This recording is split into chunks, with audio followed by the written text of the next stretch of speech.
Welcome to DM Neurology Made Easy.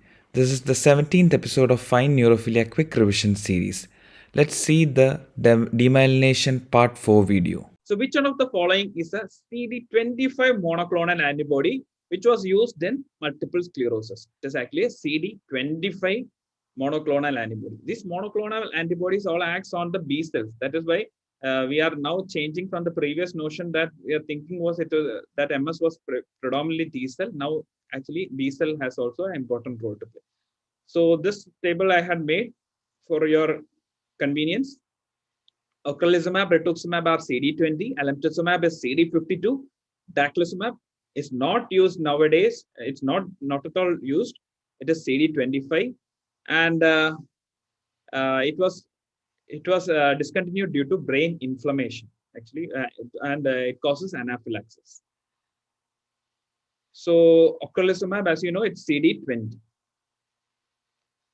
Which one of the following is not the latest FDA approved drug for multiple sclerosis? So all these are latest drugs. Siponimod, cladribine, eculizumab, ocrelizumab. All four are latest drugs. All lately approved. Even ocrelizumab I would consider the latest drug. But eculizumab is not a drug for multiple sclerosis. It is a drug for neuromyelitis optica. So siponimod was approved in 2019, cladribine the same year, eculizumab I think 2000. So FDA approved siponimod for MS, cladribine again for MS, eculizumab was approved for neuromyelitis optica. So this is one extra question. I don't think we'll go for the poll. All are the FDA approved indications for eculizumab, or just for the sake of fun, we'll just go for the poll. From time immemorial, we must have learned that eculizumab has been used for PNH. And it has been also used for atypical hemolytic uremic syndrome. And okay, most of them are thinking that it is not used for myasthenia gravis. It has been FDA approved for antibody positive generalized myasthenia.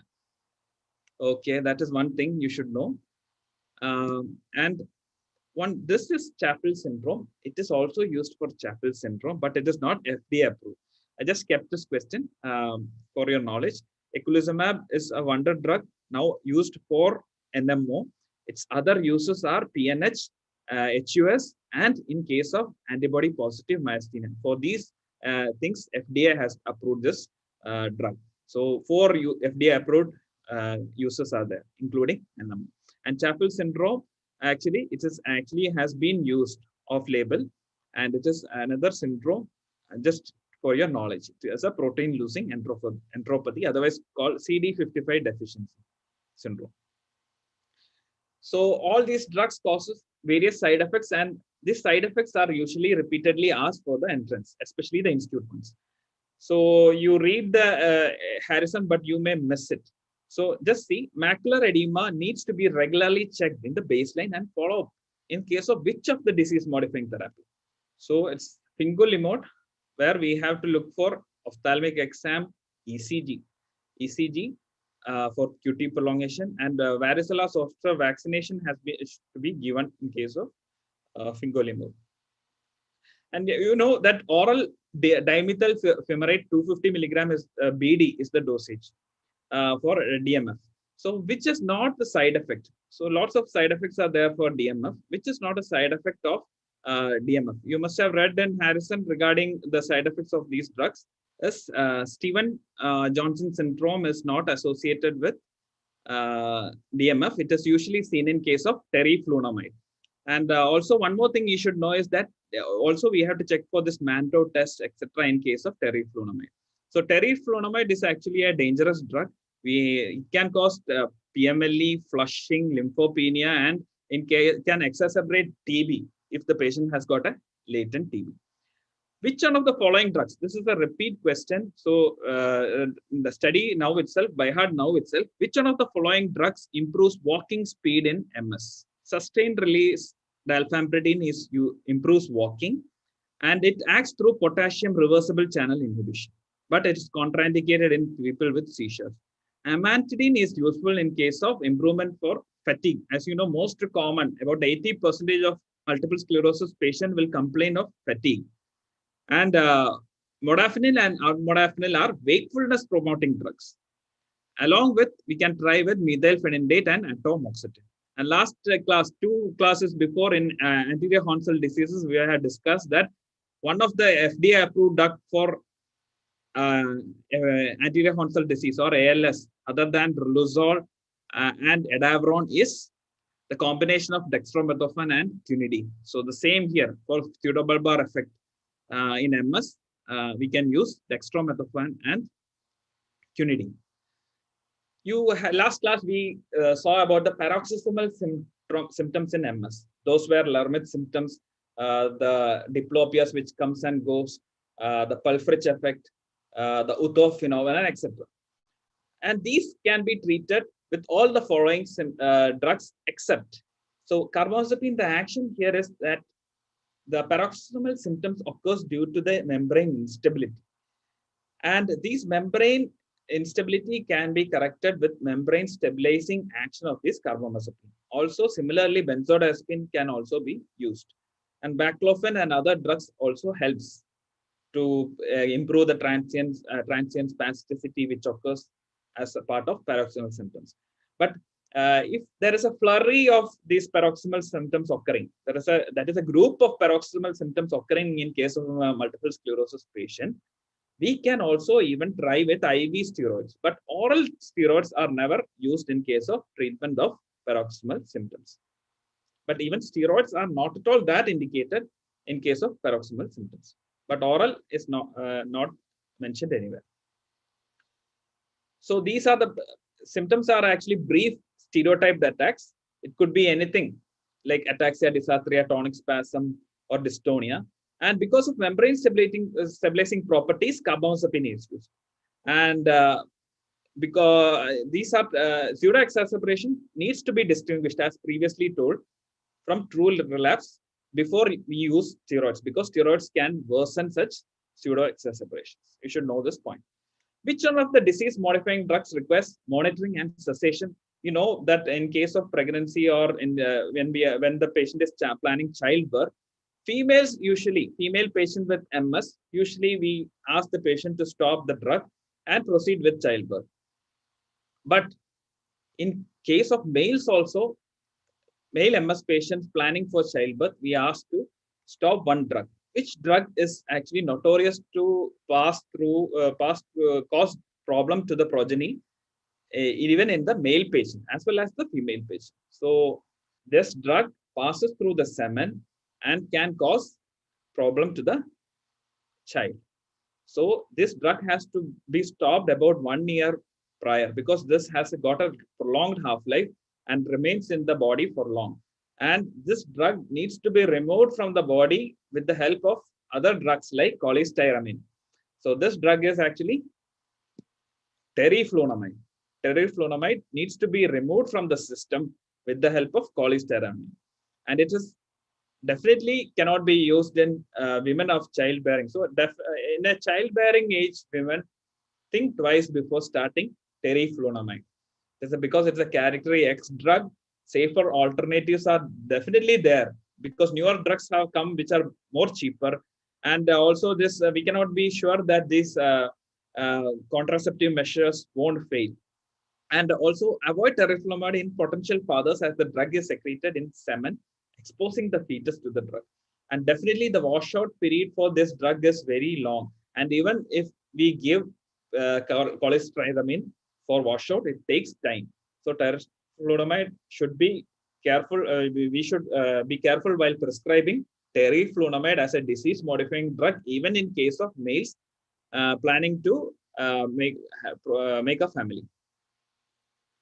So these are the trials which are in Bradley, which I have just collected and put it together for your use, which could come in future exams. I have marked the important ones, because the siponimod one was the latest one, and also the cladribine, which was the latest one, which came out in 2019. And the oratorio trial was the one which showed the which got the FDA approval for ocrelizumab as the only one drug for PPMS, that is the primary progressive MS. So remember these trials. Which of the following is not associated with aquaporin 4 IgG disease? So another spectrum of disorder is the NMO disorder, other than the MS. Previously, we thought it as thought it of as a opticospinal variety of MS. Still in Japan, we think it as an opticospinal MS if aquaporin antibody is negative. So, which of the following is not associated with aquaporin 4 IgG disease? Not associated. So, Wingerchuk is credited with NMO. Wingerchuk is credited with NMO disease. So the latest criteria, yes, even though you may think that aquaporin is closely related with kidney, because aquaporin is there in the kidney cells. So it is not associated with renal failure. Hiccups actually is notoriously present in one of the syndromes of IgG4, that is actually the area postrema syndrome. Area postrema syndrome is actually one of the aquaporin 4 or NMO spectrum disorder, which is notoriously having hiccups as one of the symptoms. So transverse myelitis, optic neuritis, hiccups are found in aquaporin IgG disease and not renal failure. So this was the diagnostic criteria where we have aquaporin 4 antibody, and these are the 6 clinical syndromes: optic neuritis and acute myelitis, which has already been there. And one of the criteria was that there shouldn't be any MRI brain findings, and the lesion should be actually more than 3 segments.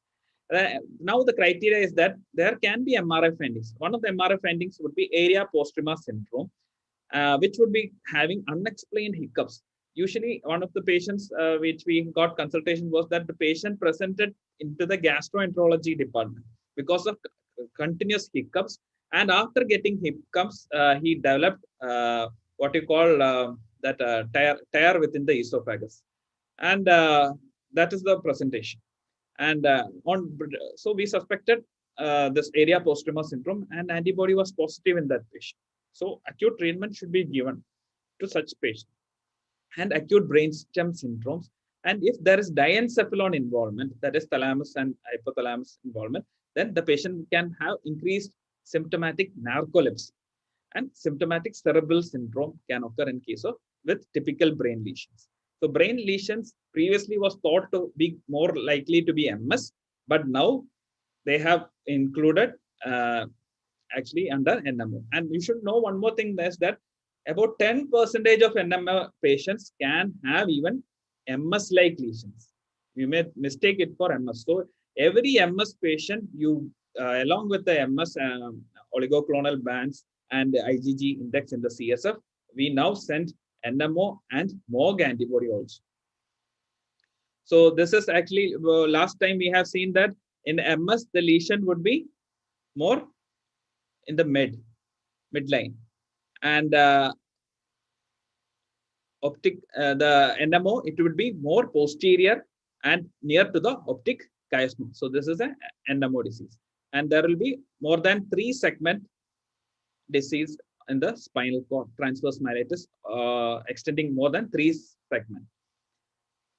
And this is the area postrema syndrome. This area is the area postrema syndrome, which presents with hiccups and other retching and vomiting. So these are the brainstem syndromes with diencephalon. So this is the diencephalon involvement, which can present with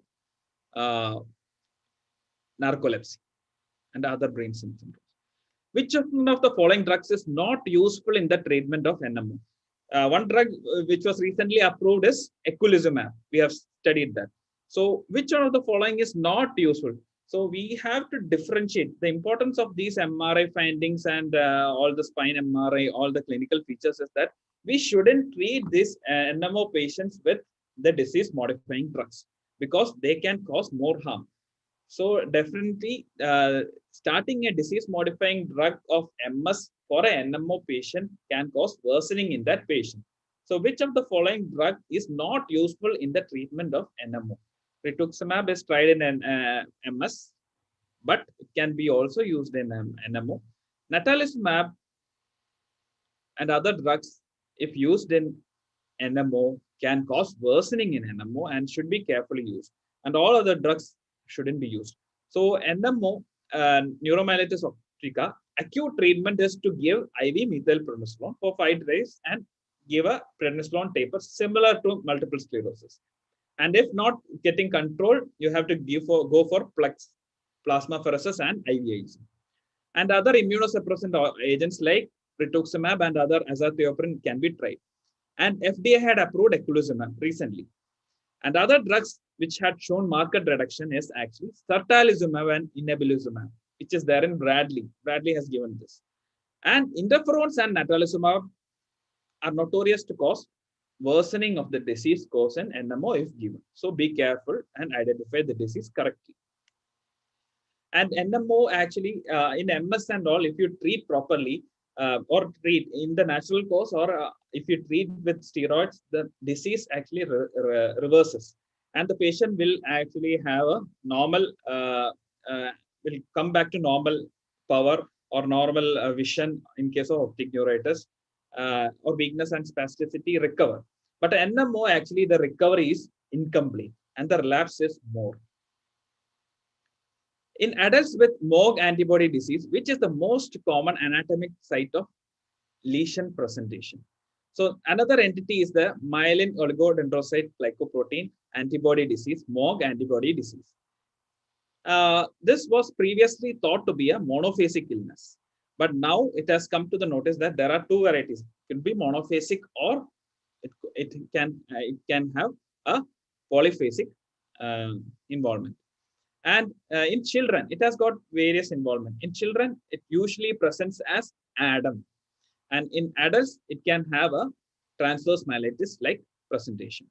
So in adults with MOG antibody disease, which is the most common anatomic site among the following, there will be actually more of conus medullaris lesion, and the patient will have more of bowel and bladder symptoms. So a patient will be having a long in-segment involvement similar to NMO. And NMO disease, we suspect NMO in this patient because of the transverse myelitis and other features. And NMO antibody would be negative in such patients. And in such patients, we have to think of MOG antibody disease. And the spectrum is that in children, it will be presenting as ADEM. And you know that the features of ADEM are different. In adults, it will be presenting as optic neuritis, long segment demyelination, etc. That is long segment transverse myelitis, etc. So ADEM, the brain involvement with seizures, then optic neuritis, long segment transverse myelitis, etc. will be the presentation in case of MOG spectrum disorders. And the spectrum is different in both pediatric as well as adult population. And this is the thing I wanted to emphasize. This is the age, according to the age, ADEM-like presentation and opticospinal phenotype will be different. So treatment is similar. Acute phase, we go for steroids. And for long-term treatment, we go for rituximab, mycophenolate mofetil, and IVIG. And we have to check antibody about 6 months. Which one of the following illness has a monophasic cause? Is it multiple sclerosis, NMO, MOG, or ADEM? Previously, we had a wrong notion that MOG is a monophasic illness. But now we have changed it and we are treating the disease. Yes. But the problem is that you have to be careful while dealing with ADEM. It could be even MOG. So ADEM usually has a post-infectious course. The child will be having a viral exanthem and could be post-infectious or para-infectious ADEM, or it could be even a post-vaccinal ADEM. And we should be careful. It could be even MOG. So if you have high index of clinical suspicion, MOG antibody should be sent in such cases. This disorder is almost always monophasic, and treatment is steroids. So start from today itself what you can. So study well. All the best.